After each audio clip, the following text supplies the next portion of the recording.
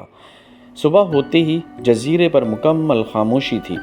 Grease کا وجود ختم ہو چکا تھا۔ فرینڈلے نے دیکھا کہ وہ سمندری جاندار اب حملہ نہیں کر رہے تھے، وہ صرف خاموشی سے فرینڈلے اور آئبرس کو دیکھ رہے تھے۔ فرینڈلے نے اپنی بندوق نیچے پھینک دی۔ اس نے امن کا ہاتھ بڑھایا۔ اس نے آئبرس کو آزاد کر دیا اور وہ جاندار اپنے بچوں اور ساتھیوں کے ساتھ واپس سمندر میں لوٹ گئے۔ فرینڈلے نے سمجھ لیا تھا کہ وہ صرف اپنی نسل کو بچا رہے تھے۔ کچھ مہینوں بعد قانون کے مطابق ایک نیا بحری جہاز جزیرے پر آ پہنچا۔ اس جہاز سے حکومت کا ایک نیا میٹرولوجسٹ اترا، جو فرینڈلے کی جگہ نوکری کرنے آیا تھا، کیونکہ فرینڈلے اپنا ٹائم پورا کر چکا تھا۔ فرینڈلے نے اس نئے نوجوان کو دیکھا۔ اس نئے نوجوان کی آنکھوں میں وہی معصومیت نظر آئی جو 1 سال پہلے فرینڈلے کی آنکھوں میں تھی۔ فرینڈلے اب گریس کے کپڑے پہنے لائٹ ہاؤس کا کیپر بن چکا تھا۔ اس نے اس نئے نوجوان سے وہی سرد اور بے رخی والا رویہ اپنایا جو گریس نے اس کے ساتھ اپنایا تھا۔ فرینڈلے اب خود ایک نیا گریس بن چکا تھا۔ جزیرے کی تنہائی نے اس کی روح کو بھی بدل دیا تھا۔ یہ کہانی یہاں ختم ہوتی ہے۔ یہ ہمیں یاد دلاتی ہے اور سبق دیتی ہے، جب انسان اپنے اندر کے خوف سے لڑنا چھوڑ دیتا ہے تو وہ خود ایک درندہ بن جاتا ہے۔ اگر آپ کو یہ زبردست اور حقیقت پر مبنی کہانی پسند آئی ہے تو چینل کو ضرور سبسکرائب کیجیے اور ویڈیو کو لائک کرنا نہ بھولیے۔ اگلی بار ایسی ہی ایک اور ہولناک اور سنسنی خیز کہانی کے ساتھ ملیں گے۔ اپنا خیال رکھیے۔ اللہ حافظ۔